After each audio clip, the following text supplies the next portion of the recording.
you and help provide some ideas for outdoor learning and how we can make that work for all our children. This chat will be facilitated, and we'll have colleagues who will post questions and answers in the chat box should you wish to ask any kind of questions around that. So without further ado, I'm delighted to be joined this afternoon by colleagues and speakers from across Scotland. This afternoon, we are joined by colleagues from Education Scotland. That's Lorna Aitken and Janine McCulloch, who are Senior Education Officers for Inclusion, Wellbeing and Equalities. By Andy Duff from East Lothian Council Outdoor Learning Service, and Natalie White from East Ayrshire Council, who will be facilitating the chat together with Mark, Erwin, myself, Mary Thompson, and Lynn Yenica. So Mark, if you can just quickly take a moment to note the protocols, pin the screen that says Mark Irwin, and it'll make it nice and large for you. Mute your microphone and turn off your camera to protect the bandwidth. And any questions or comments, feel free to pop them in the chat and we'll do our very best to answer them. So, sorry, Mary, just to say, Mark here as well. I just noticed in the chat, maybe some people can't see the slides, that I'm actually in here with two different machines, belt and braces, I'm afraid. So if it doesn't work with that one, try the other, Mark Irwin. Thanks, Mary. Oh, that's great. Thanks very much, Mark. I've got it pinned, so that's good to know. Yeah, hopefully if people can give a wee indication in the chat, just to let us know that they can see the presentation, that would be grand. So if you could move on to the next slide, Mark, that would be grand. Thank you. So as I said in the joining instructions, we have a really rich programme for you this afternoon, and we're going to be hearing from colleagues from North Lanarkshire Council, South Lanarkshire Council, Midlothian, East Lothian Council, and independent schools as well as Midlothian. So really a full programme, and you can see the colleagues' names there this afternoon. So hopefully the webinar will give you an opportunity to think about your context, think about maybe a child or a young person in your setting, and how you can help learn from today's webinar and taking outdoor learning forward for every child. So if we're okay, we'll ask Eleanor and Angela from Crawforddyke Primary and Nursery School to share their plans. Hi there, I'm Eleanor Duncan and I work at Crawforddyke Nursery. My passion is for outdoor learning, and over the last 2 years we have been developing an outdoor area. That's with the support of the parents, the community, the children. Now from that we have now got an area that is rich in all areas of the curriculum. It's full of areas for challenge, for risk. It's very much, a lot of our children that come in, we don't know if they've got any ASN diagnoses. So when they come in, it can be quite challenging to keep them in the playroom. And we find that when we get them outdoors, their behaviours are completely different. They're more relaxed, they're not anxious, they've got areas for running at speed. And a lot of young children have a lot of schematic play that we find, and especially in early years, having to go and do that in a classroom environment or a playroom environment can be quite challenging, especially if it's a trajectory or if it's a rotation. If they're outside, they can do that with, they've not got any boundaries or anything like that, and they can do that as much as and often as they want. Again, meaningful learning we feel takes place outside. We don't need to plan maths and numeracy, it just naturally takes place. We get lots of rich learning experiences from the children, and it's all child-led. From my love of outdoors, I went on and trained as a forest school leader, and from that I started my own community interest company called Forest Friends. Now through Forest Friends we do a lot of parent sessions where we invite the parents along, showing them that they don't need to spend lots of money by taking children to expensive areas, that they can get the same and more good fun and learning opportunities outside. We also do classes for an ASN base, that the children come along with their parents and they join in a forest school session.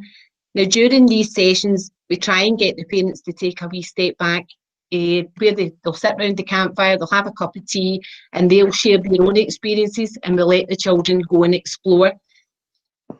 Over this period of 12 weeks that we've been doing this, we've noticed some friendships developing, even if it's just a passing glance or sharing a hammock.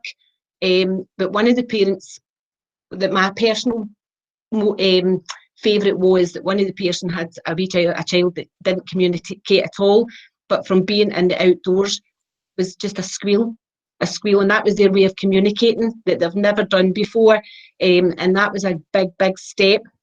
So again, that we've seen, especially in the nursery and in my forest school, it's very, very important, and to get these children outside, to get, give them the experience, the sensory experience, the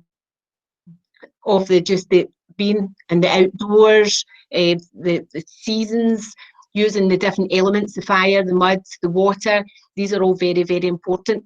And then from that, taken from outdoor learning from the early years, we then took that into the school. And lucky enough, with a great head teacher, Angela, who was able to then see how good these outdoor learning was, and she took it on into the school and allowed Forest Friends then to take some children within the school outdoors. And I'll pass on to Angela and she'll be able to explain the benefits that she had within the school from it.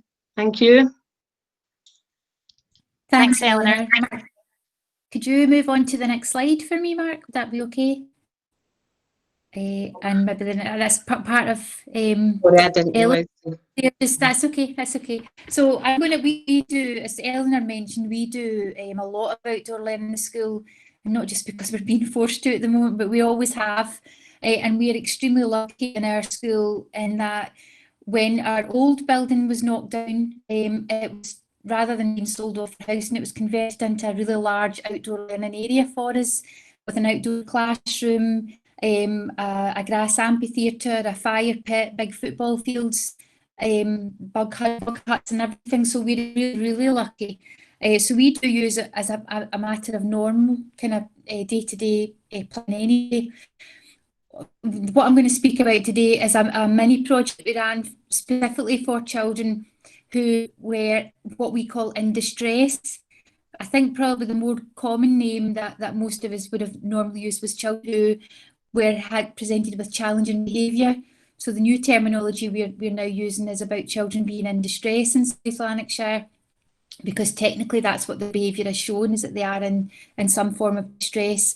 So we decided that we would try and use outdoor learning, with giving Eleanor's success in relation to that as well. We're a large school. We've got over 400 pupils plus the nursery, and we had an increasing number of pupils who just weren't managing the normal mainstream day without that level of distress, without becoming incredibly challenging, confrontational, aggressive, violent behaviour.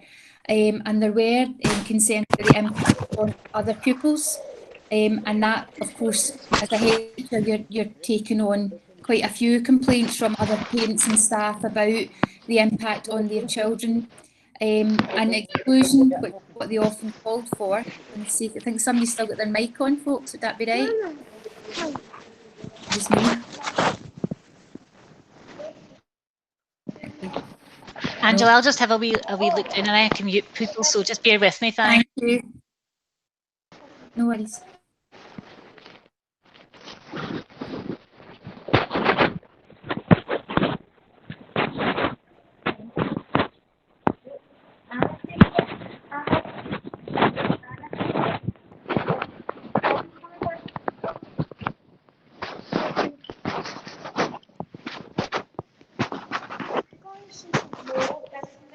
Hopefully that should be us.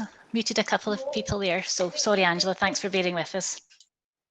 That's okay. It should hopefully work. Great. So we were obviously, I don't know how anyone, if there's any head teachers or deputy heads on here or schools that recognise that call from a lot of parents who say, why can't you just put them out of school? Why can't you just exclude them?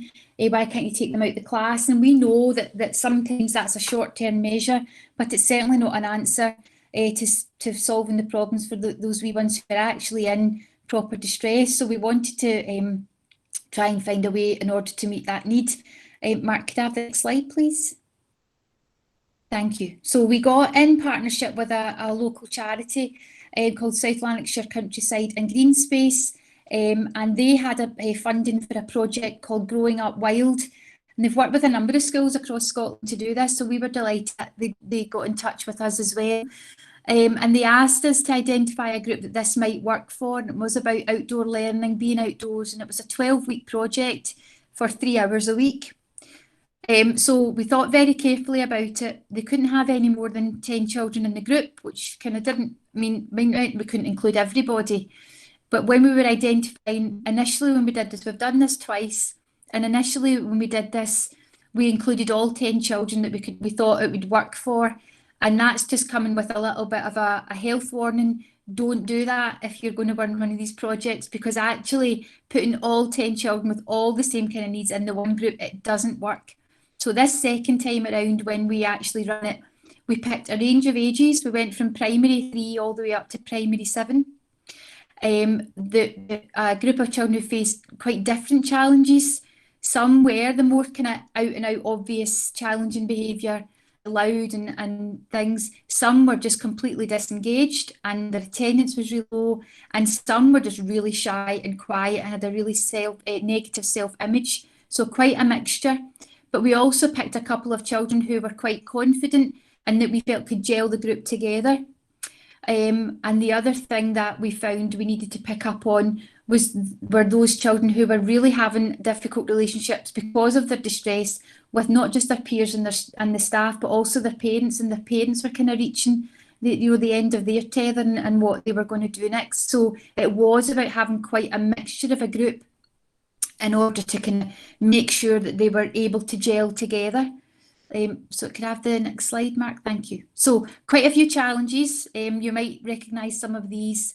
So limiting, again, the numbers to no more than 10 pupils. We did seek the views of staff. But ultimately, sometimes you just have to say, well, do you know what? We're picking them and that's it. We've got the evidence to back it up. The staff and parent view that we were rewarding bad behaviour. So we did a lot of time through our newsletters, through assemblies, through staff meetings and things, talking about the equality and equity agenda.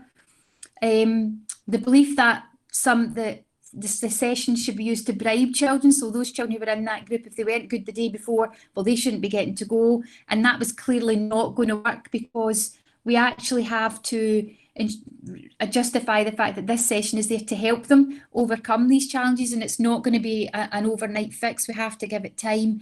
And then finding a good location. So while I'm saying that we had our school area, that was being used by our school, and the last thing we wanted to do was to kick others off for that 3 hours.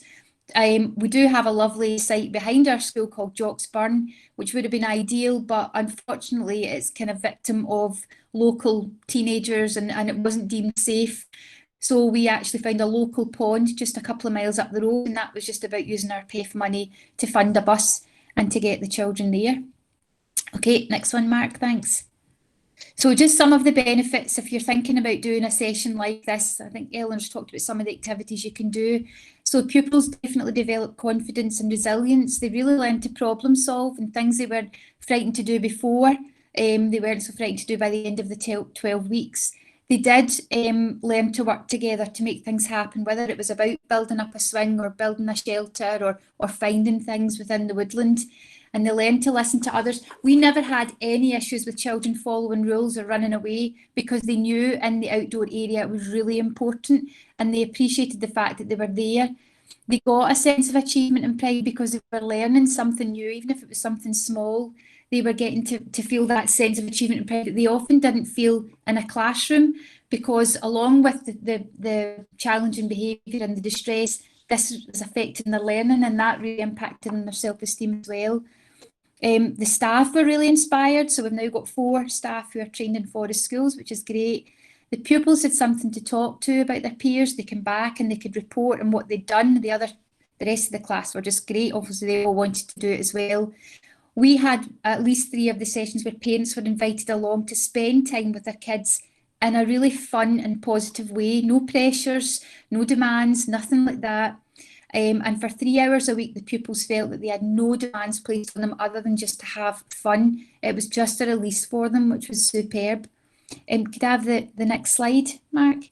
So this is my last slide, and on that, and you'll not have time to do it just now, because it is a 5-minute video, but there is a lovely video made from Growing Up Wild, and it is about the parent session, and the feedback from the children is just amazing. You wouldn't know that this handful of children in this photograph were the ones who were actually causing us the most upset, distress and worry in our school by the end of week 12, because they've just absolutely loved it.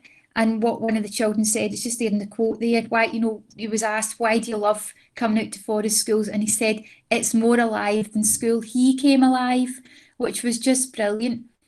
So we've been running this project now for quite a wee while off our own back. We don't need the charity to help us because we have our outdoor learning area there. But if anyone's thinking of doing it, I would say don't be frightened by the challenges it presents, because the benefits definitely outweigh the setup and the worry and everything else. So just go for it. Watch the video if you get a chance. It is superb to watch. 5 minutes.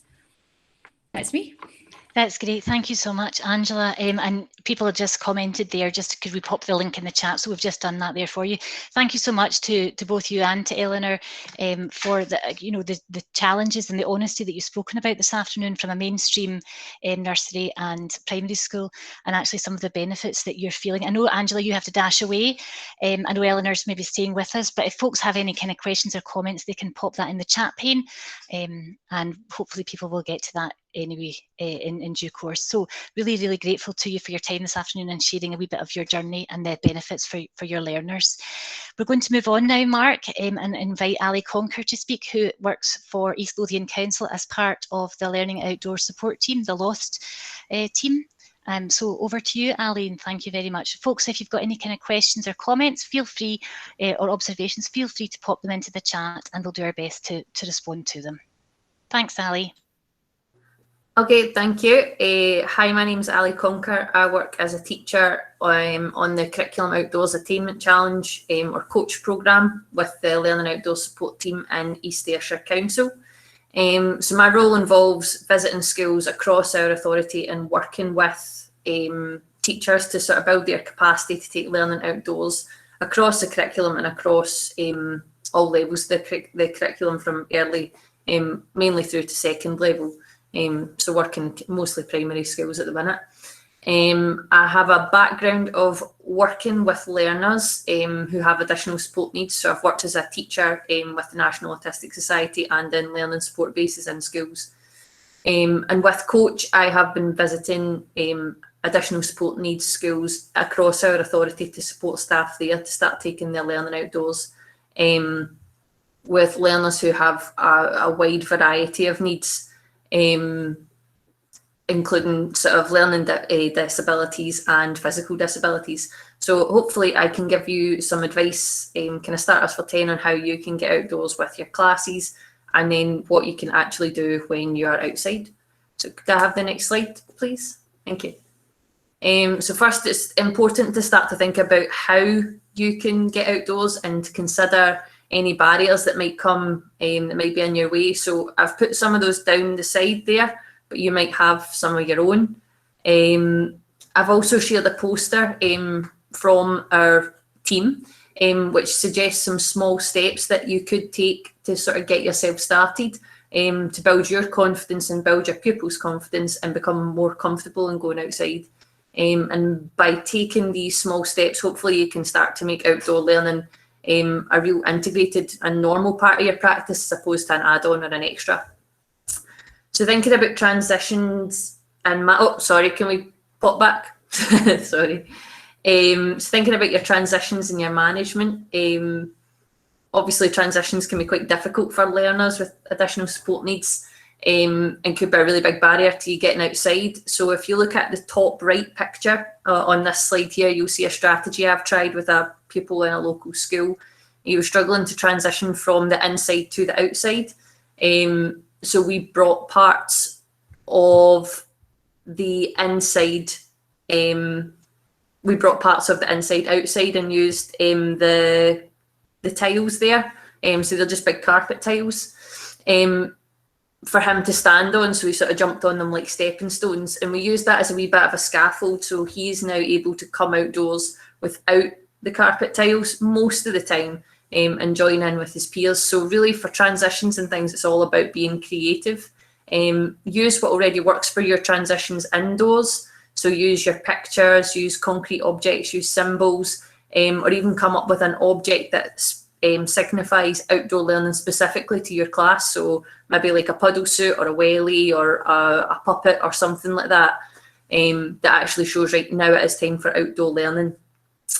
In terms of managing your class outside, it's really, really important to sort of set and create boundaries with the pupils. So if you set your boundaries for going outside with your pupils, then it might make it more relevant and meaningful to them, because they'll actually understand why these things are in place. And visual reminders of the boundaries outdoors can be helpful too. So don't go past this stick. So put a big stick in the ground and say, don't go past this, or don't go past this tree. Don't go past this wall here, that sort of thing. So keeping visual reminders of boundaries can help as well. In terms of your resources, it doesn't really need to be all singing and all dancing, especially not as you first start. Some things that I've found really useful are just things you can find outside anyway. So pine cones and stones and leaves and sticks and all those sorts of things, and start just by counting those or making shapes out of those or making letters out of those, just to start getting used to it, and for them to get used to it as well. Another thing I found really useful is using stones that are washed, and you get them in garden centres and things, and you can write on them with a Sharpie. So you could write letters on it, you could write common words, you could write numbers, you could write operations on them, and they can be used to make words up or to make calculations up and things outside. And if you have pupils that you think might struggle with, the sensory aspect of touching things outdoors, maybe start by bringing those things indoors so that they can start to explore them and become more comfortable using them, but in a familiar environment as well. Routine. So I would say start to create a routine for going outside that is it's not exactly the same every time, but is as similar as it can be every time. So be that where you keep your clothes, where you keep your resources for going outside, which door you go out, that sort of thing. Any steps that you think you could take to make this a sort of normal thing for you. So ensure that pupils know what they're doing when they go outside will help them to be more comfortable for it, and then that takes some of the worry away from you as well. So you'll see that on the small steps poster there. We've put make outdoor lessons routine and expected. So try and make this a really integrated part of your practice. And even if you just go out for 5 or 10 minutes a day, then that could actually help you to just make it a more normal thing that happens. And then the challenge that comes with change and transitions and things like that could actually start to be minimised. And finally, assessment outdoors. I think it is best done formatively and on the go. So I always have a camera with me so that I can take photos of pupils engaging outdoors. And if I've set sort of learning intentions or success criteria, then I try make sure I can get photos as evidence of that, or videos. But also it's nice to be able to get photos of things that happen organically, particularly when you're working with children who have a wide range of difficulties. So is it someone who wouldn't normally, touch something of a certain texture, has went outside and they've touched a tree, or they've touched some muck, or they've touched some plants? Has someone found a worm and been really fascinated by it? So cameras and taking videos and photos, I think they just help you to get a really, really wide picture of everything that happens outside as well. And if you do all of this, hopefully your confidence for going outside will grow and it'll become a really, really natural part of your practice. Can I have the next slide, please? So what to do outdoors on our website, I've put the link at the end of my slides. We have a whole host of lessons and ideas. We've got a specific page for lessons for learners with additional support needs, but we also have an extensive amount of lessons on our Learning at School page, which could be easily differentiated and adapted for your classes, just for the level of the learners in your classes. The key things, though, that I think really, really work outside are allowing time for exploration. So giving pupils a space and freedom to explore outside. particularly right now, because they are so restricted inside their classrooms and with movement due to social distancing and things like that, having that time outside to be a little freer helps physical well-being, it helps mental well-being, but it also just allows them to engage in the learning just in a more relaxed way. So things like scavenger hunts and colour hunts, shape hunts, letter hunts, etc. All of these things allow exploration of the space, but they can be focused on particular aspects of learning, and they can be extended. So you could even start to look at sequencing. So if you do a shape hunt and you find a square, a triangle and a circle outside, you could then ask pupils, what did you find first? Did you find the triangle first? Did you find the square first? Did you find the circle first? So all of these things can then be quite easily adapted. It's useful to make things multi-sensory outdoors. Being outdoors just makes learning feel different anyway, because you're not inside, you've got the wind in your face, you feel the heat, hopefully, or you feel the rain more commonly.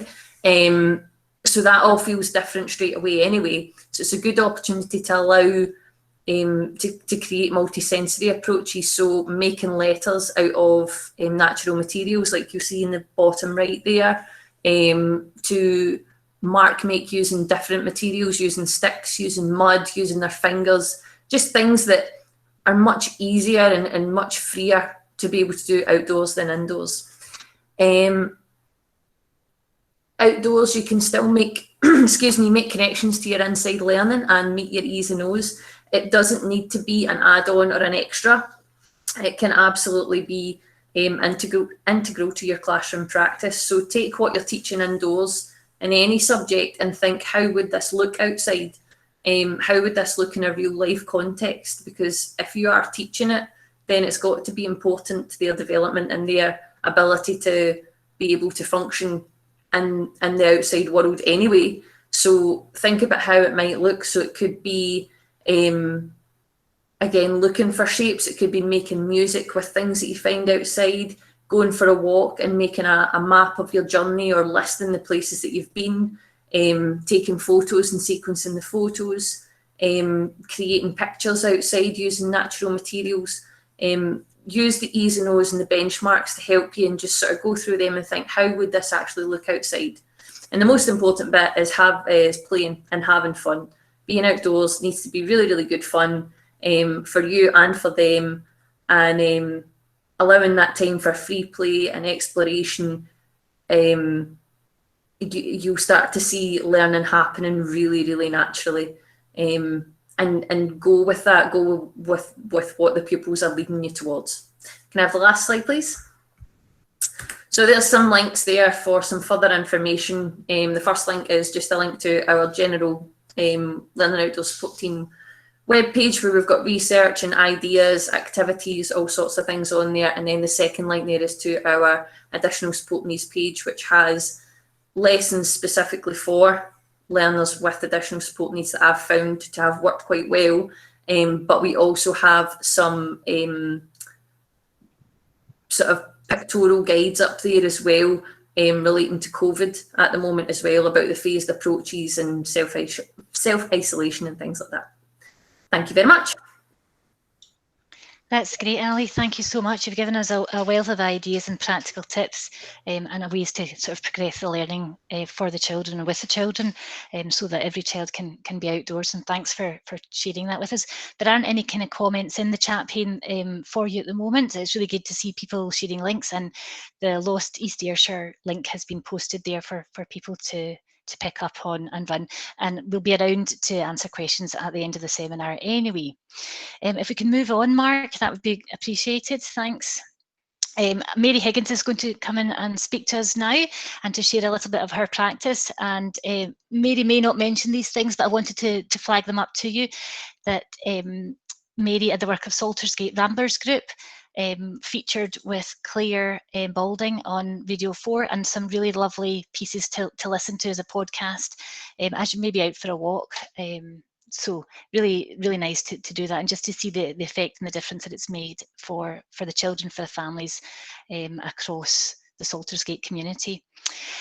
So Mary, if we can maybe move on to the next slide, and if I can invite Mary to speak, and just a wee bit of feedback there, people saying in the chat, that was really great, Ali, great to hear you talking and sharing your expertise. So thanks very much. And over to Mary, and I can highly recommend those videos to you. Hi, from Saltersgate. I'm sitting in the cupboard that you see on your screen right now. And I've been working in the outdoors with special needs young people for quite a few years. So I thought it might be useful if I share some of my hints and tips, because I've made many mistakes. So I'm still learning, and although I've learned a lot, and I thought it might be quite useful to go over some things and give some tips. There's no one size fits all with outdoor learning in special ASN work, like there might be in mainstream or in outdoor residential setting. What you create is based on your own relationships, your own knowledge, and your own experiences. So here's a start with some quick fire tips from me. So next slide, please. Right, next. So I'm going to talk about 3 things. Firstly, the group. Secondly, the natural resources you have available. And thirdly, activity and learning. So the group, first of all. Next, please. And next again. Next again. Thank you. So, missed one there. So the first one was mobility. So when I get a group, because I work with every child in our school, which is about 100 young people, when I get a group, I have to think carefully about the mobility of the young people to make sure everyone is included. Second thing, behaviour. Some of the young people have particular behaviours, so I might have to choose a location very carefully. It may be that I can't go near a busy road or near water, because the young person may want to dive into the water or whatever. So I have to bear that in mind. Number 3, medical needs. Make sure you have everything you will need for the time you're out for every young person. Yeah, very important. 4, communication needs. If a young person relies on a communication, you might get stuck out somewhere without having, and you can have quite a crisis if you haven't remembered what they need. So yeah, communication needs. 5, personal care needs. Actually, I've found a group shelter like that really quite useful for unexpected personal care needs. Okay, next slide. So just to go through these again, the next one we're going to talk about is the natural resources available to you. When I start working with a group, I have to think carefully about what I can use, and rather than just predictably going to like a special area of woodland, a lot of schools don't have a very special area, so I would always get a map and look really, really carefully at it for unexpected things. Next, please.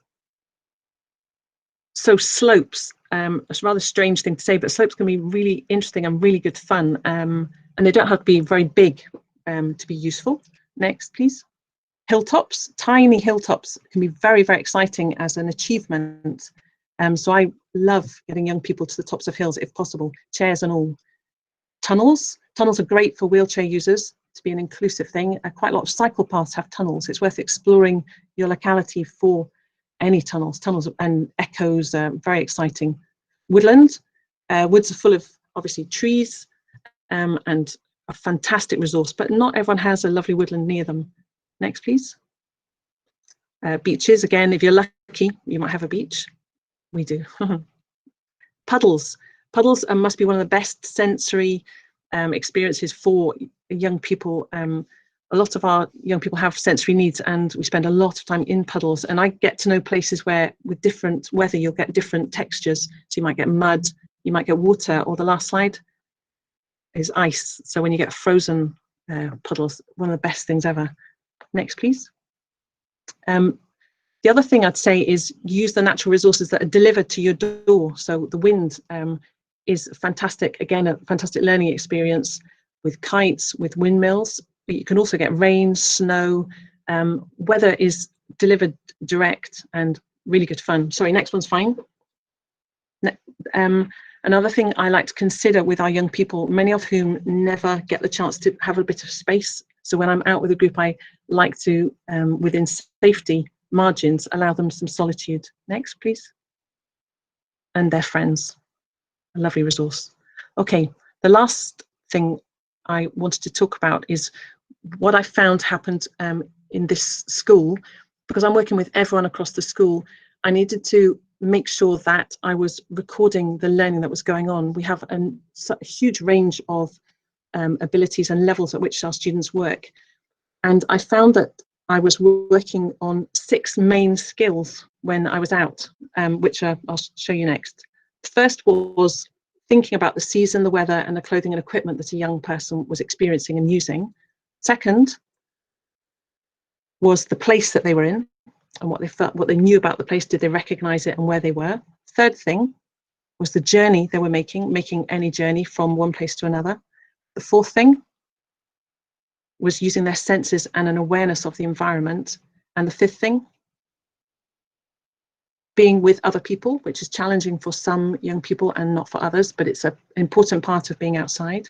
And the last thing, safety.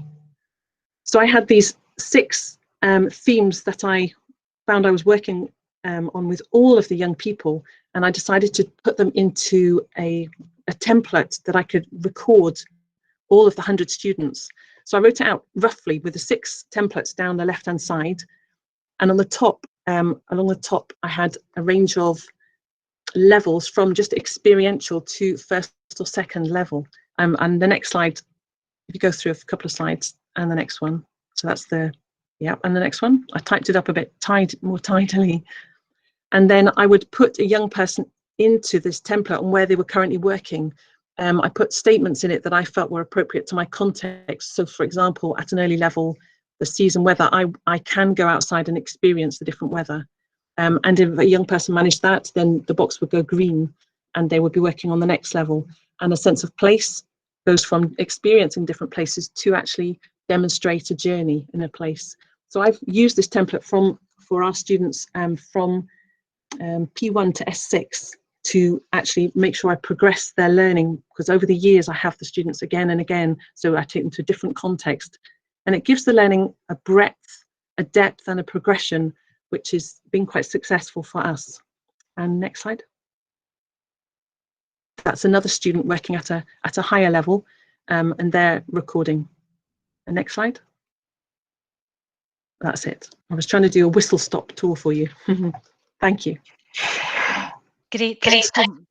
Oh, I'm getting a bit of feedback there. Thanks so much, Mary. I mean, that's years and years and years of experience distilled into a very few minutes, and really seeing some of the kind of comments coming through, saying that was amazing, love the template idea, and about experiencing kind of different ways to give children, young people different needs and new experiences, and just full of practical advice. So really nice kind of feedback. If you've got any kind of questions, please feel free to pop them into the chat, and Mary will be able to have a look at them and answer them as well. So really nice to just to see that people are recognising the amazing experience that you're giving all young people. So thank you very much, Mary, indeed. Really, really super to hear that, and thank you for your time this afternoon. We're going to move on now to hear from Martin Pegg from East Lothian Council, part of the Outdoor Learning Service. And Martin's going to share a wee bit about how a partnership working has developed between a school and with serving complex needs, and also local authority outdoor learning service. So over to you, Martin, and thank you very much. Thanks very much, Mary. So my name is Martin Pegg and I work for East Lothian Council's Outdoor Learning Service. Over the past 8 years, Ross High ASN and ourselves, East Lothian Outdoor Learning, have worked in partnership to provide adventurous experience for Ross High ASN pupils. It was initiated by a member of staff within Ross High ASN, and what follows is just my series of questions to him about the programme and his responses.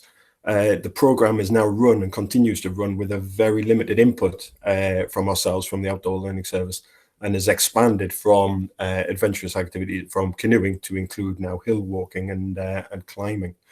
Next. So first of all, as described as establishment, yeah, it's as you can see there, it's based within a secondary school within Ross High School, and it's got significant and complex additional needs there, and in total around 30 pupils, so class sizes of around 4 or 5. Next. So the partnership has been between myself and two others, which is the East Lothian Council Outdoor Learning Service team, and we're a small centrally based team. We work across 35 primaries and 6 secondary schools across East Lothian, helping staff to deliver teaching and learning outdoors. There are no direct teaching costs to school, and I appreciate a lot of you might not have that within your authority. We support with resourcing and staff technical input and training when required. So the initial help to this program was staffing, but as the program has developed, this has become, we've done less staffing, and we've taken on a more supportive role and deployment of volunteers. Next. So the interest began when a member of staff from the unit came out on a sort of staff development course, if you like, and sea kayaking, and we were chatting about his work, and he did say, "I'd love to do this sort of stuff, within my work," and we got chatting and talked about what could be achieved, and the realization came that the sort of lots of sensory issues could be addressed on the water. And the unit were using, and still continue to use, sort of riding for the disabled, but there are weight limits and issues with the animals where we knew there was no weight limits on these canoes that we could go, and also just for their own health and well-being within the staff, for them to be able to get out and enjoy the outside environment. Next, please. So barriers, there were lots of barriers voiced at the very beginning of this partnership. So not having engaged with adventurous activities previously, lots of concerns were raised regarding behaviour management, toileting, the staff taking part themselves, capsizing, cold, wet. I could go on. It was overcome by lots of talk, lots of chat, and taking things slowly. So as Ali mentioned previously about taking the outside in and the inside out, we went up to the school with canoes, with all the equipment, with buoyancy aids, with waterproofs, and we tried them on, water pistols, and covered them with water, and all sorts. The school did fundraising for transport, lots of local support, and the school had support of management. The pond that we used there is 4 kilometres from the school, and so the transport there, even though it's not a great distance, there still was motorised transport required. So all pupils and staff were given the chance to see and feel the equipment they would be using, and any previously unknown people. So we have a big, a sort of large pool of volunteers, and so we took in photographs if those volunteers weren't able to visit the school itself, so to show photographs there. We obtained some. We realised that for a lot of young people, putting things over the head was quite an issue, so we obtained some zip buoyancy aids. And then some larger sets of waterproofs as well, to make sure there was lots of space and stuff was easy to get on. The lead member of staff was supported by the establishment by Ross High to undergo the first level of instructor training and assessment from British Canoeing. And we went out and sought even more volunteers from across the communities.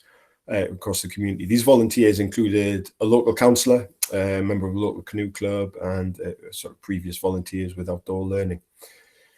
Initially, the programme was every Wednesday in the summer term.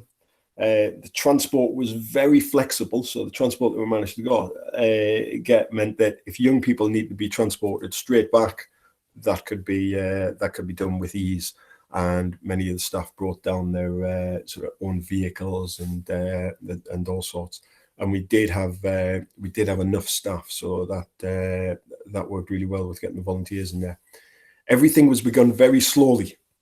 So initially it was just one class of 4 that came down, and then sort of more and more increasingly the classes came down, and it sort of snowballed. So those fears that we had from the staff, me going in, or the lead member of staff saying, "Oh, it's all fine," didn't quite cut it, but their colleagues going in and saying, actually, we've been down there and yeah, it works and it's fantastic, really helped to snowball those things. So we weren't too ambitious at the start, and we eventually looked at bringing a mobile hoist and bringing more of the immobile young people into the program. The program expanded into hill walking and climbing. There's a sort of very small climbing wall within walking distance of the school, so there was no transport cost there. And now every year the school has a one-day festival of outdoor and adventurous learning for the whole unit on a date in June. And again, there's lots of partners brought in for this this whole school day out. Next. And the impact that's had, it's ongoing. There's health and well-being for all staff as well, confidence, socialisation, even for some certification from British Canoeing. We've taken out, again, as Ali talked about, taking things out and about with us. We've use of letters, numbers, word markers across the water, leading to recognition and, going from one to the other, and sensory experiences. And one of the biggest things we've got from this is an appreciation from parents and carers on how capable their young people are. And this, being able to push them to do more and seeing them achieve. Next. So I asked the member of staff who's now retired from the unit, is there anything, if you were to do it again, you would do differently to try and get this program up and running? And the answer was not much. It's just ensure that everything is done slowly. So it was about not biting off more than you could chew, and in small steps so that everybody is on board and success achieved at each step, and any logistical issues can be addressed immediately.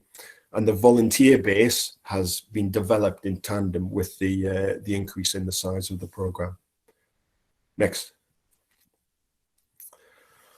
So in terms of securing a legacy for the program is now an integral part of the school. The interested member of there's another interested member of staff who has previously come along, is now undertaking this paddle sport training supported by ourselves.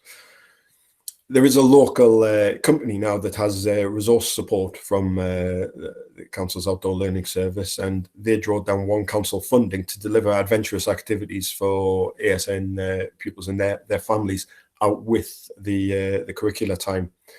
So many of these families are ones who have previously witnessed their young people taking part in adventurous activities through the school. So it continues into the community, and we're now working in partnership with this commercial company.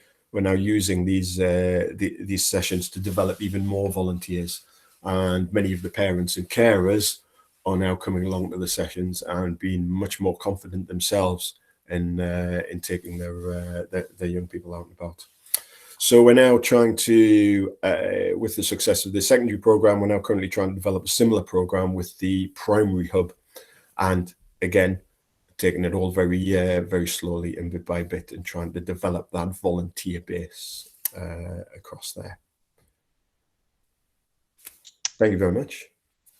Great, thank you very much, Martin. That was really, really lovely to hear just how it's just taken from one small spark of a canoeing trip with some staff, and how that's grown and grown, and to help every child experience that. You've overcome challenges and built capacity, and just really lovely to hear that, parents have been delighted in the experiences and successes of their children, young people, and how it's grown into the community. So thank you very much. And there's just some kind of comments in the chat coming through there about what a lovely opportunity to share feedback with parents and carers on what learners can do. Just absolutely love it. Someone's saying there, and a kind of wee question there, just what special equipment did we have to make the canoes accessible and safe?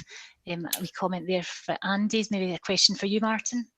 Yeah, so I can answer that. None at the beginning. We didn't have anything that we wouldn't have normally. We managed to get a couple of bean bags, which would be used in the outdoors just to give some back supporting. And then our commercial partner, that I talked about earlier, they then got some funding from Tesco, and they've gone on to purchase some definite supportive chairs from specifically developed for supporting young people in canoes. But other than that, it's about sort of making do with what we've got and making people as comfortable as we can. The beanbags, as I say, worked really well. Thank you very much for that. And just noting a wee comment there, for complex physical needs, equal access can make sure it's tailored and appropriate. So thanks for that. It's a good tip there too. Thank you very much. Conscious that we've still got 2 speakers to join us this afternoon. So if we'd like to move on, Mark, thanks. We're going to ask Ailey Davey from East Park to join us, and Ailey's going to be chatting about managing risk and challenges when working in open spaces. And Ailey, maybe you'll be able to see the context of the school that you work in for folks. Thanks very much. Over to you, Ailey. Hi there, everybody. Before I start, I just want to say thanks so much to everyone who's spoken before me. I've been like nodding away and just agreeing with everything that everybody's saying. So part of what I'm probably going to say will be reiterating what has been said before, but that just goes to evidence how true it is, really. So my name is Ailey Davey. I'm one of the principal teachers at East Park School. And if you go on to the next slide, that will introduce the school a wee bit. Thanks. So East Park School is a grant-aided school for pupils with complex additional support needs, including autism, and we're based in Maryhill in Glasgow.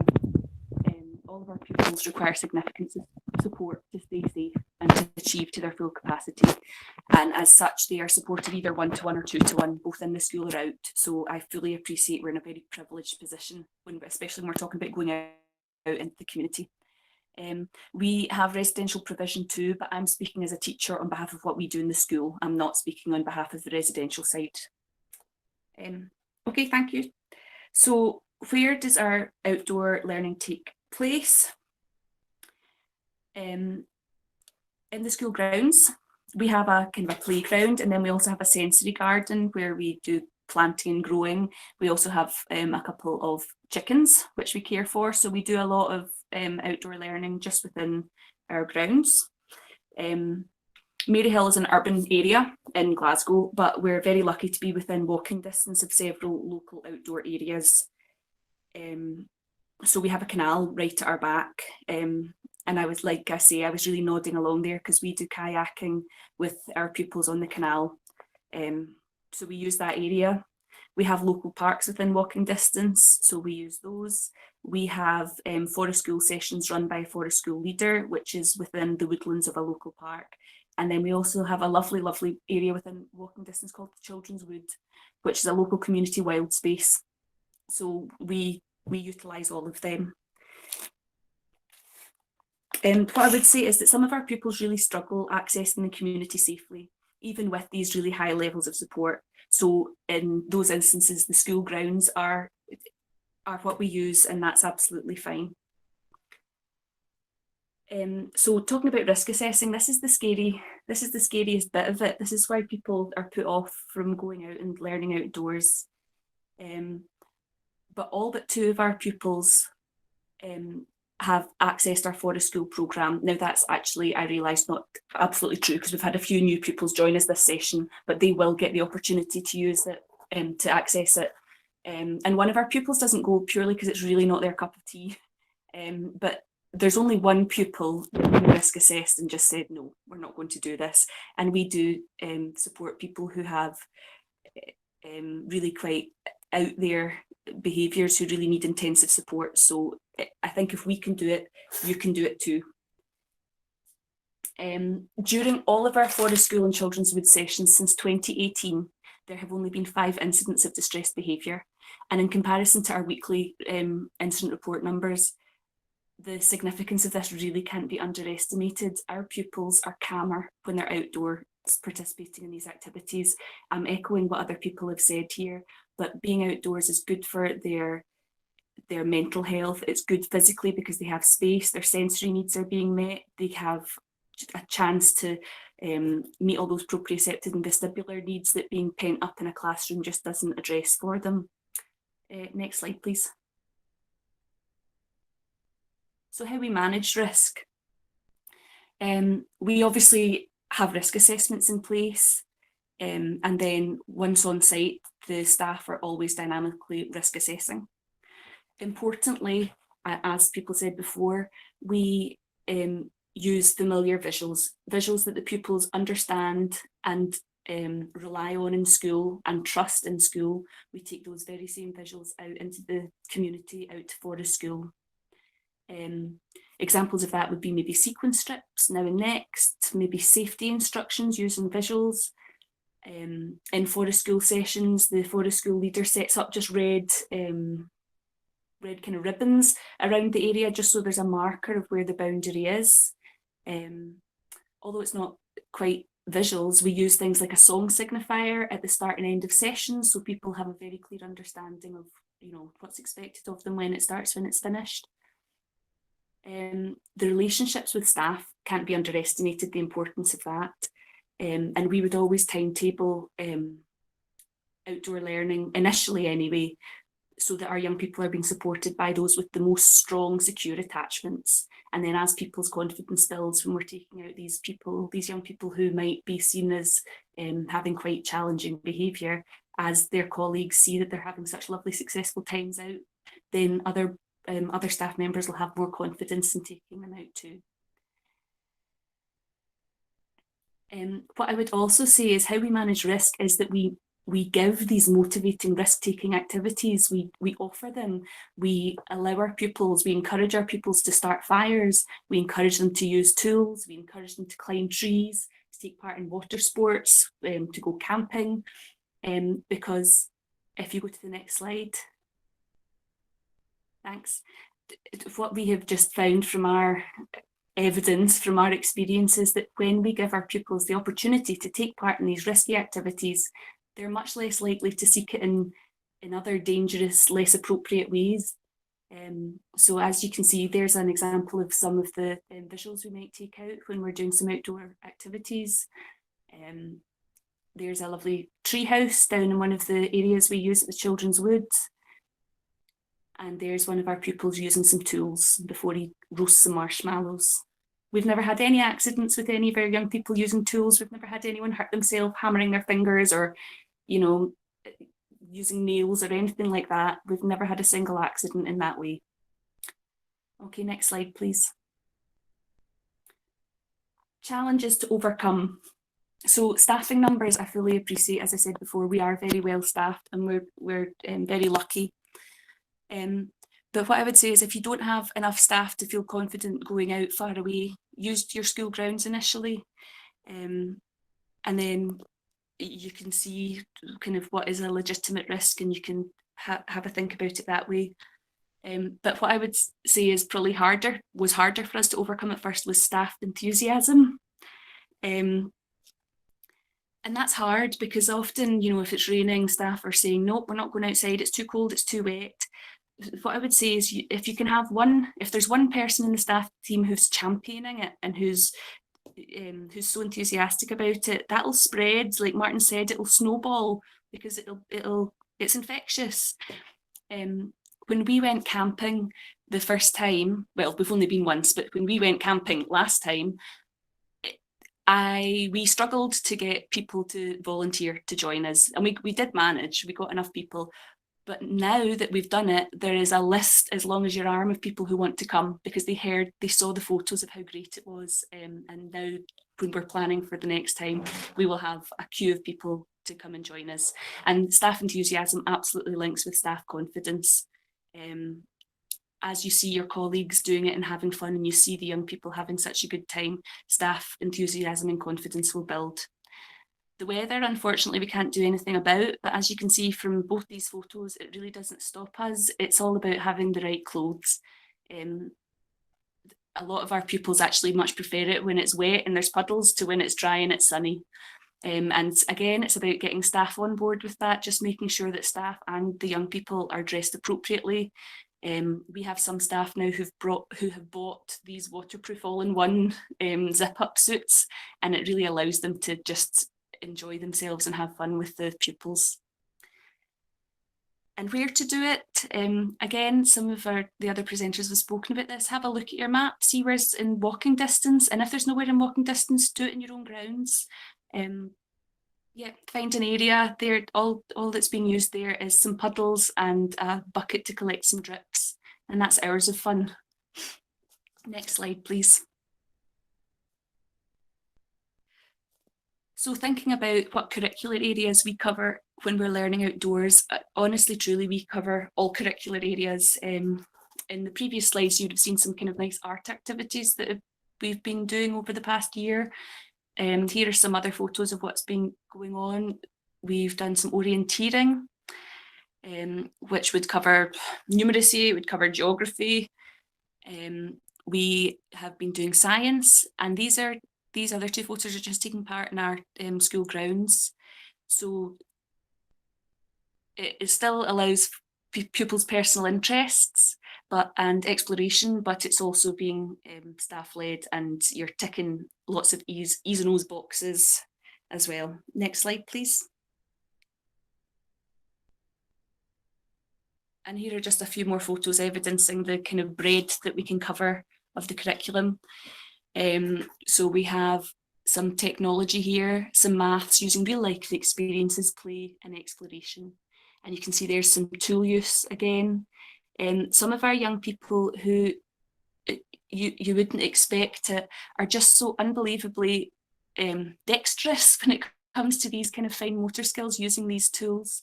They're constantly surprising us with their ability, so you should never discount that somebody will be able to achieve something. Give them the chance to do it.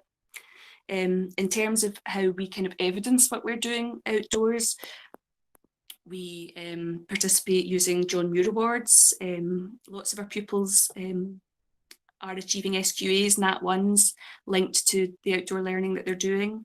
We have worked with the Royal Horticultural Society and followed their campaign for school gardening, which is a really good place to start if you're looking at want to get started with some gardening activities. We've also used the Woodlands Trust Green Tree School Awards and the RSPB Schools Wild Challenge. So they're really good places to get started, just to get you some ideas and also to give you kind of a focus, if you will, and a kind of planning tool just to get you started. And that's us. Thank you very much. Thank you so much, Ailey. That was a really full session that you've packed into that a short time for us there. So thank you very much. I think there was kind of comments coming through and people appreciating the fact that you've talked about risk. I know that's something that can sometimes put people off. So thank you that you've addressed that so well and how you've overcome that for children, and that you've not put a limit on the opportunities that children can experience. So really nice, and some comments coming through there about how people have appreciated that. There's a wee question about what awards did you mention. We'll come back to that. We'll answer some of the questions in the chat as we move forward. And we'd just really like to kind of welcome now John Bradshaw, who's going to speak. A couple of people have touched on forest schools and outdoor learning, and John's going to talk a wee bit more about that within his context within North Lanarkshire. So over to you, John, and thanks for your patience. Okay, not a problem. Listen, this is just a wee initial slide for schools and outdoor learning benefits and roles in ASN schools. So I'm a principal teacher at Bothwell Park High School, a school supporting children with severe and complex needs. And we utilise quite highly outdoor learning in forest schools across our curriculum. And again, interestingly, just touching which was previously said, we have no issues with tool use, dangerous equipment, risk-averse play with some of our most challenging children. At that point, they most certainly learn that, if you give them those dangers, they don't, again, just again what we said in the previous presentation, they don't seek them out. And then what happens is we go back into school and we all appear a whole lot calmer. But I'll talk further on that on the next slide, please.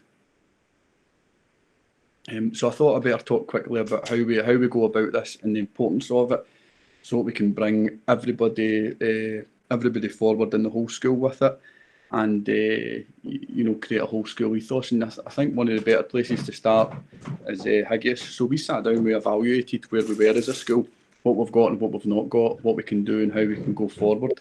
And one of the places we realised we need to go forward was with our outdoor learning. So we popped that into our school improvement plan, and decided how we're going to improve our school and what we need. So we looked at the areas of outdoor learning, and I think it's also important to note that the areas of outdoor learning are all very different. So you have forest schools, you also have what you might call generic outdoor learning, You've then got your gardening, you've then got your horticulture, you know, so you've got to, you know, put all these into their own different boxes and create the ethos for each of these individual ones to implement each pupil's individual interest. So having done that, we looked at it as a whole school vision. We brought everybody on board. There was people that were certainly resistant, and we had to work through that. And the best way to work through that was looking at bringing all staff on board, looking at training, sending out people on forest school leader courses, sending out people on forest school assistant courses, outdoor learning courses. Then we shared good practice amongst the school, amongst staff and amongst pupils. This allowed us to embed that ethos into the school, creating a huge interest for all staff and all pupils involved, moving on to leadership at all levels for all staff, staff watching staff, pupils watching pupils, pupils leading pupils, staff leading staff, pupils leading staff, vice versa, and so on. Risk assessment's huge. You do need your whole risk assessment to build confidence for staff and pupils. You need your individual risk assessments for pupils. Just as the previous speaker mentioned, we're fortunate in terms of our staff and numbers. Some of our pupils are 2-to-1 and 1-to-1, but that still goes down on the risk assessment, and it builds confidence in staff. If you've got the policy and procedure and the handbooks in place so that staff can refer to that and understand what forest schools and outdoor learning is, that'll support them to embrace it. Staff enthusiasm versus staff resistance. You bring forward the enthusiastic staff, you get them smiling about outdoor learning, you get them smiling about forest schools, and you support the staff that are resistant. You ask them why they're resistant and you evaluate it, and often it's based around weather. They don't like to go out in the rain, but you know, we live in Scotland and there's a wee picture just there next to it. There's no such thing as bad weather, only bad clothing. And that is very true in Scotland. The only time, and you know, I'm outdoors all the time in the school, the only time I would let that one slide is for the rain's coming sideways. And then you turn around and you have to call it for safety reasons sometimes. Resources. Your biggest resource is your staff. Bring your staff with you. Bring your whole school staff with you. Present this. If you're beginning to do forest schools and outdoor learning in your school, present this at an in-service day. Make time for it and bring your staff with you. When you've brought your staff with you, then you can start thinking about equipment. Then when you've got your equipment, you can start thinking about clothing to overcome that main resistance of I don't want to go out in the rain. And you just build that all in, but make time for it. And the best place to make time for it is in an in-service day. Tell your head teachers you're doing it. Parental engagement's huge. In our school, one of our biggest successes was parental engagement with partner agencies. We had our National Outdoor Learning Day, and we had the head QIOs and CIOs from North Lanarkshire Council. We actually had some other head teachers. We had loads of parents. We had speech and language and educational psychology, and we were all down the woods. We were cooking rolls and sausage. We were cooking pancakes. We were building dens. We were building rope swings and bridges, and it was a hugely successful day. But that leads me on to my next slide. So, questions we need to ask ourselves when we're considering the benefits of forest schools and outdoor learning. And if I go on to the next slide, some of the slides just come up as quick questions. So education is not something we want to keep in a box, even when that box is classroom shaped. You know, sometimes the environment's entirely wrong for our young people sitting in a classroom. They're going to get bored, they're going to get fidgety. And often, sometimes with the best will in the world, teachers tend to give children rouse for that. Whereas see if you're outdoors and you're sitting and you're fidgety and you're not feeling, you know, you're not really feeling it, it's not noticed. It goes unnoticed. That child doesn't get you know, what some might say is a rollicking or a row or anything, because it doesn't get noticed. See, when you're swinging on a log outside, you know, you're swinging in that log, you're outside, nobody cares. You know, if you fall, what's the worst thing that's going to happen? You'll fall on a bundle of leaves. It's you know, we've got to understand manageable risk. And if you fall on that wee bundle of leaves, you're not going to hurt yourself. If you fall on the chair in the classroom, you're going to hurt yourself. So take that, you know, take that route out of the equation by changing your environment, and then allowing teaching and learning to flourish, and allowing the children to progress in a, you know, in an absolute fantastic manner, generally speaking. But if we move on to the next slide, I've got another quote. I quite like my quotes, but this one's based around, are we stealing our children's boredom? And that's because that bases around just a wee box just below that about intrinsic motivation. See, if we hand children iPads and tablets and pens and pencils with worksheets, children immediately, they're bored because they do not have to think intrinsically. They do not have to think, what are we going to do to entertain ourselves? If we go out to forest school and we start to, say we're working in a cooking programme in forest school, well, they've immediately got to think, how am I going to sit down? What's going to be my table? What's going to be my kitchen? There's nothing there for them. So they need to look and say, right, okay, well, there's that log over there. And then they're going to need to work together because that log might be heavy. We need to bring that log over. That's going to be our table. And we're going to use that as our chopping board. And do you know what? We've not got a seat. So we're going to go and get a smaller log. And then immediately you're beginning to talk about big and small. I want a big table. I want a smaller log for my seat. And you're bringing in educational values about, you know, anything, size, shape, measurement, all sorts, which I come to later on in my slides. But the sort of the worry there, or with that quote, is I find myself worrying most that when we hand our children phones, and I think tablets and iPhones and worksheets at times, we steal the boredom from them. As a result, are we raising a generation of writers that will never write, artists that will never doodle, chefs that will never make a mess in the kitchen, athletes that will never kick a ball against a wall, musicians who will never pick up their aunt's guitar and strumming. The purple one, athletes who will never kick a ball against a wall, that fits in with intrinsic motivation. You know, too many of our children now go to outdoor spaces where play, like my son's football team, for example, it's all organised. There's football goals there. They've got these mannequin things that they kick around the ball when they're hitting a free kick and so on. Long ago are gone the days where, you know, you went down and you had to think, right, how am I going to even make a set of football goals? Let's take our jumpers off and put them down for goalposts. Or even if you go out yourself, how do you entertain yourself? Kick the ball off the wall. It will come back to you. But children sometimes aren't seeing that just now, whether it be mainstream or ASN, and we're having to sort of teach intrinsic motivation. We're having to teach children to do things for themselves, and we need to support that a little more. And forest schools and outdoor learning are just ways that allow that opportunity to happen so easily. But if we sort of move on to the next slide, please. So why go outside? Why learn outside? Why choose outside? So I'll run through this quite well. I know you can see the quotes in front of you, but I'll read them. Are you overwhelmed? Go outside. Too much to do? Go outside. Overly distracted? Go outside. Feeling anxious? Go outside. Need some restoration? Go outside. Well, why are we not proactive about that? Why not stop that before we're overwhelmed? Why not stop that before we've got too much to do? Why not stop that before we're distracted, before we're feeling hugely anxious, and before we need that restoration? Why not be proactive and implement an outdoor learning and forest school programme where it's built into the pupils' curriculum? We've got the communication boards. I don't have pictures of it, and I'm glad that it was presented just previous to me, of board maker symbols, now and next. Give the pupils, especially as we're talking ASN, give them processing time. Don't walk them in the door and say, hey, we're going outside, go get your wellies on, because there's no time for them to process what's happening. Put that timetable in place. Take away the overwhelmed factor, because they can see it in front of them. I'm having my snack, and then I'm going outside. That reduces the anxiety. There's not too much to do. Do you know, I can see actually before in my timetable, because of the symbols that are on my timetable, I can see that all my teacher's asking me to do is do my circle time, and then I can go get my wellies on and I'm going outside. My anxiety immediately reduces, and I feel that I'm ready to go outside and be restored in pretty much nature. As forest schools and outdoor learning shouldn't be used as an intervention.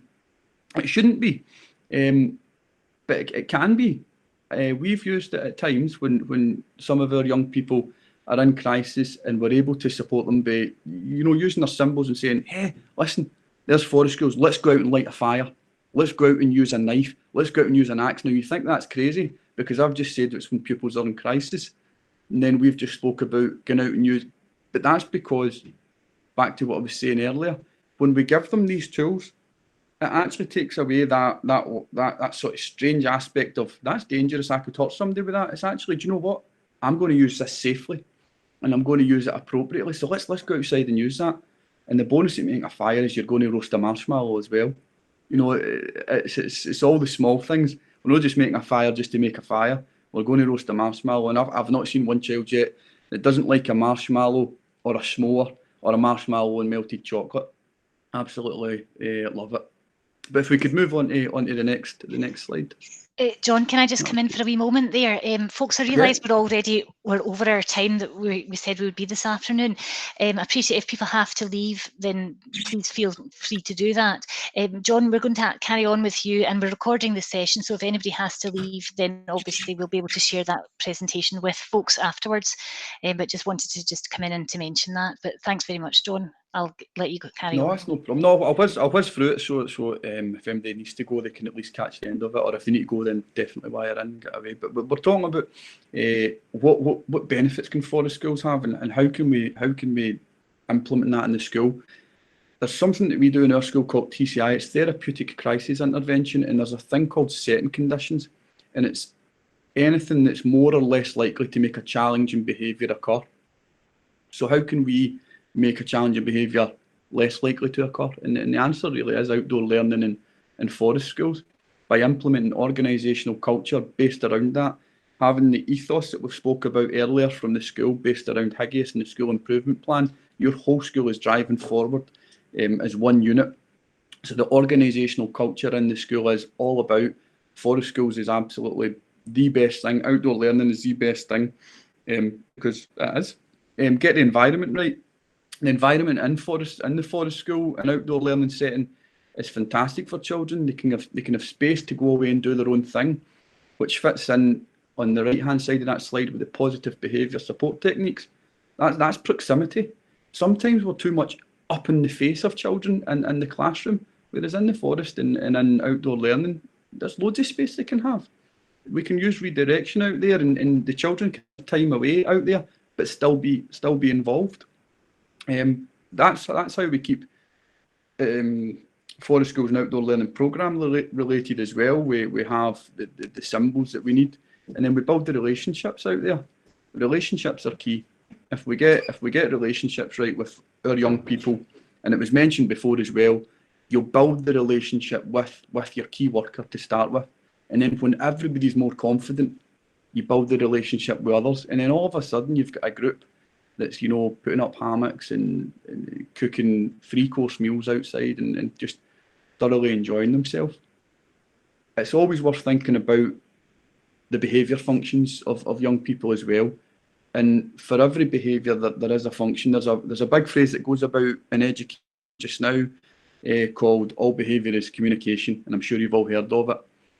I've got my own spin on it in the sense that I think all behaviour is communication. However, sometimes some behaviour communicated is inappropriate, and we have to learn how to communicate appropriately, even when all your behaviour is communication. So you've got to think, was that young person looking for attention? Did that young person feel hard done by? So are they displaying a revenge, sort of a justice? Do they feel out of control? Was there not enough adult-led safe control? Are they looking for more control? Is it tangible? Do they need to get hold of something? Do they need to go and do something outside? Escape, avoidance, do they feel they're moving away from the task? And then you've got your sensory factors of self-regulation and managing their emotions. And we've got to think of all these things to get them right. And the easiest way to get them right, in my opinion, is outside, because you've got the space, the time, and the fresh air to do that. But if we move on to our next slide, that'd be great. I've just stuck this in here. I don't want to spend too long on this, but the link is there. It's a play deprivation article that just, I think, to show the benefits of outdoor learning in forest schools, you've got to think what the negatives are and why we need it. And why we do need it is children are now deprived of play. That's a proven factor. They're going home and they're sitting in their rooms on PlayStations and Xbox and phones, and very rarely actually going over the threshold of their front door. The children in my school are actually quite lucky, because often they'll go out with partners and play. So they're getting taken out to experience the outdoors, but others who aren't getting taken out will often choose to sit in their house and be deprived of play, and they then forget how to go out and kick a ball. They then forget how to pick up a stick and sword fight with somebody with their imaginary stick. Imagination is then impeded, and then it's all adult-led play, which becomes boring for some children. And some children just want to play, and we've got to let them. So in the other picture there, why not let a kid climb a tree? And when they climb the tree, unless they're going up extremely high and they're going to hurt themselves, risk assess that in that moment. But don't worry about it, and don't give the child a row for it. Leave them to it and let them enjoy it. Let them explore. Let them see what's going on. Don't let them hurt themselves. But you learn a lot from sometimes when you fall down, and then you'll maybe not climb the tree as high next time. So think of all those things. Children learn as they play, and most importantly, in play, children learn how to learn. So let's let the young people play. See, when they're in the forest, it doesn't have to be a big, fantastic, super duper lesson. It can be just, hey, we're here. Go and play. Go and ramble in those leaves. Go and find some conkers that have fell off the tree. See if you can spot some squirrels. Go and climb that tree. Go and grab some sticks and sword fight, as long as you're not hurting each other. Why you're in and have fun. But we need to let children learn through play. And if we move on to the next slide, that'd be great. I've stuck this in here as well, and I'm not going to spend a great deal of time on this slide, but it's well worth a look if you come back to it in the presentation. And it's the 6 principles of forest schools, and they're not too far away from the principles of nurture. And I know nurture's a huge thing in schools just now. It's a long-term process that we want to get right.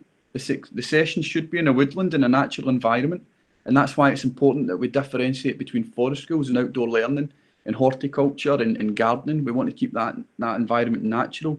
It's proven to be good for the child's brain, the release of dopamine when you're talking about fight or flight and the amygdala. The children's, the thinking part of the brain, and then we've lost the thinking part in our amygdala, and our fight and flight's opened up, and then we're trying to bring that back through all our behaviour strategies. But if we can avoid that through releasing appropriate levels of dopamine, which is proven that the greenery in the forest will do that, then hopefully that can work in forest schools. Forest school, one from the bottom. Forest school is run by a qualified practitioner who continuously maintains and develops professional practice. This is true. However, I started my forest schools not been trained, so it was then still called outdoor learning, but I was just copying what people were doing until I got my training. So feel free and be confident to have a look at what other people's done and go out and do it. The only thing you can't do is say you're doing forest schools. You're still doing outdoor learning, and you're still in a forest. You just technically couldn't pop up on your Glow blog or your internet, hey, we were out doing forest schools. You maybe could, but you might get in bother for it, who knows. But if we could move on to the next slide. Clear benefits of forest schools and outdoor learning: building confidence and independence, understanding empathy, physical and mental wellness and fitness, building resilience and adaptability, exposure to manageable risk, learning through experiences, learning through play, and better mood and sleep patterns. One of the biggest ones in that is understanding empathy. What children can and can't do, they sometimes don't understand. And when they see a child struggle with something, they struggle to empathise with that until they struggle themselves. And then they go, oh, wow, see lighting that fire with that fire steel, sparking the fire steel. It's a hard job, that. And sometimes people look at other children and they're like, why, how can you not do that? And they understand and they become empathetic towards that person when they realise, I can't do it myself. This is a hard job and we're going to need to work at it. But if we work at it, we're going to build confidence and independence. Our physical and mental wellness is going to be much better because we're going to be full of confidence. We're going to build resilience because we understand that, hey, this didn't just happen like that. We're exposing ourselves to manageable risk because we're lighting a fire. We're learning through our own experiences that, hey, we can do this, we can light a fire, and then what else can we do with that fire? We're learning through play because it's just fun. and it creates a better mood and sleep pattern because we've had an active day where we've worked hard and we've learned loads. But if we move on to the next slide, so I've left this in here as well. This was during lockdown. I made videos to try and support pupil learning because for the children in our school, the learning was pretty experiential at that time. So I made videos for them to watch. And I thought basing it around using the fire steel and showing how the fire steel works and how you can fail using the fire steel, it might be worth a watch for people to have a wee look. And also take the video and use it. Like I say, if you're not forest school trained, get a colander, get some cotton wool and get a fire steel and go out and just start. And then from that you can build wee fires and you can start roasting marshmallows and start your outdoor learning that way. But if we move on to the next slide, outdoor learning in forest schools isn't rocket science. It's very easy. So don't beat yourself up about it. Don't worry about it. Just go and do. And in the next slide, I'll tell you how to go and do. Because when I started outdoor learning in forest schools, you know, a good while ago, the first thing I done was I went outside. I didn't actually know what I was doing. Really, I'd kind of planned a sort of lesson, or thought I planned a lesson, and I went outside. So then we went down there and we started talking about problems. And when with the children in front of me, after we'd do the initial lesson, I would say, hey, we've got a problem. It's raining. And you'd start having to brainstorm. You start having to use your intrinsic motivation and think, what do we need? We need a shelter. So I stole my dad's tarp for his back garden in the garage, and we built a shelter the next time we went down. We then went down again and we sort of said, oh, do you know what, we've built our shelter, but that was hard work. We're now tired. We actually need to sit down, but the ground's soaking wet. So we got another tarp and we put a ground sheet down. We then thought, next problem, if it's windy, that ground sheet's going to blow away. Let's get a peg and peg it down. So we pegged it down. Then, lo and behold, we forgot the pegs. So we decided, how are we going to make pegs? And this was the first time we introduced tools and introduced a knife, and we'd risk assessed it. But we had to whittle down pegs with whittle down sticks with a knife and dig them into the ground. And then lo and behold, we'd made a peg from our den with our tarp. It's cold, build a fire. We're hungry, build a fire again and roast a marshmallow, make rolls and sausage, make pancakes. The shelter's not high enough, make a rope ladder. Talk about height, talk about how do we get up that high. Problem solved. We're knackered again, I need to lie down, set up a hammock. Have a look at knots for the pupils before you go out on the smart board and see what kind of knots we can tie. All work, no play. This is getting a bit tiring again. We've been working hard, cooking and building everything. So let's have a bit of fun. Make a rope ladder and then talk about, or make a rope bridge, you know, a ratchet strap or a couple of ropes together, and talk about how you don't want to fall, because you know those crocodiles will get you as you're trying to cross that bridge. But just make it fun and enjoy yourself. This is a big one for teachers. A lot of teachers worry about attainment and achieving. Like, we are going outside and it's great fun, but what are we getting from it? So I just popped in a few things in the next slide, just to keep people aware that I'm a secondary school teacher. Generally speaking, I teach at National 1 and National 2 level in the school I'm in. And any National 1 and National 2 that I have seen, you can adapt to the outdoors. Practical craft skills, working with tools at National 1 level. Your outcomes are there. Choose an activity, choose the tools and equipment required, and follow instructions and procedures to complete the chosen activity. Whittling down your peg or making a mallet in forest schools, that covers that, no problem. Science in the environment, building a fire covers that outcome entirely. All you've got to do is take pictures. Number, skills and shape. Go down there and make shapes out of sticks, make triangles, make squares, and then see when you've made the squares and triangles, gather more sticks and make pyramids and cubes. You know, the learning's endless. If you're a secondary school teacher, have a look through the National 1 documents and just think what you can match into outdoor learning in forest schools and wire in with that. And if there's anything you want to ask, just pop me an email and I'll hopefully I can help. But that was that. And thanks for listening. Thank you so much, John, for that really enthusiastic and passionate explanation of the work that you're doing. And I think the fact that people are sometimes put off by going out because of the weather, there you are out there outside every day embracing it. And thank you, that enthusiasm and passion, the possibilities really showing through there. So folks saying there, thanks to all the speakers, brilliant, John, and lots of people have kind of put nice comments in the chat pane, and hopefully you'll hear that and see them too. A couple of wee things just to finish off. We know that time's well over, but we wanted just to draw your attention to the Learning for Sustainability and Outdoor Learning Weeklet. The link is there, and there's loads of ideas from partner organisations that are available to support you with outdoor learning. And if you've other ideas, we're happy to add to that. Should you be keen for more outdoor learning, professional learning around that, there's some kind of links and so on there about modules and previous webinars, and some really nice courses available through SAPO as well. We've got some more webinars coming up, and the lists are there for you to see. I'll pop in for you an evaluation link. If you can take a moment or two today, tomorrow, or at your convenience to fill that in, we would really appreciate that, and really keen to continue the conversation about what your needs are in terms of professional learning moving forward. And I suppose that just brings us to the end of the session, and I really want to say a really heartfelt thank you to all of our speakers today who have given of their time to prepare for the session, to share this afternoon, and to support colleagues across Scotland with outdoor learning for every child in Scotland, irrespective of their needs. So a big thank you from me and on the behalf of Education Scotland to each of our speakers and to our participants for joining us this afternoon, and hopefully people will see the comments coming through and the appreciation there. I'm going to end the recording now, but we will stay online if anybody has any specific questions that they would like to answer, and people can feel free to type in or to, and we'll look to support you with that. So thanks very much for your time this afternoon, much appreciated.